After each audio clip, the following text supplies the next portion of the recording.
ഈശോയെ, ക്രിസ്മസിനായിട്ട് ഞങ്ങൾ ഒരുങ്ങുന്നുണ്ട്, ഒത്തിരി പ്രാർത്ഥിക്കുന്നുണ്ട്, വിശുദ്ധ ബലിയിൽ പങ്കെടുക്കുന്നുണ്ട്, ഉപവാസം എടുക്കുന്നുണ്ട്. കർത്താവേ, നിന്റെ സാന്നിധ്യത്തിന് തടസ്സം നിൽക്കുന്നത് ഏതെങ്കിലും ഉണ്ടെങ്കിൽ അതൊക്കെ ഒന്ന് മാറ്റിക്കളയുക.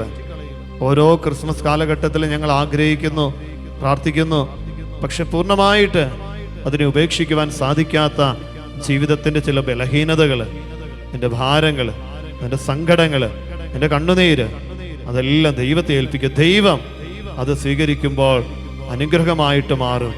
ഇതാ കർത്താവേ, നിന്റെ തിരുപ്പിറവിക്കായിട്ട് ഒരുങ്ങുമ്പോൾ ഞങ്ങളിൽ നിന്റെ സാന്നിധ്യത്തിന് തടസ്സം നിൽക്കുന്നതെല്ലാം കഴുകി ഞങ്ങൾ വിശുദ്ധീകരിച്ച്, പരിശുദ്ധാത്മാവേ, യേശുവിൻ ആത്മാവേ, ഞങ്ങളെ വഴി നടത്തണമേ. ഇതാ ലൂക്ക 4:18, കർത്താവിൻ്റെ ആത്മാവ് എൻ്റെ മേലുണ്ട്. ആ വചനത്തിൻ്റെ അഭിഷേക നിറവ് എൻ്റെ ജീവിതത്തിൽ ലഭിക്കുവാൻ ആഗ്രഹിച്ച് പാടി പ്രാർത്ഥിച്ചേ. പരിശുദ്ധാത്മാവേ.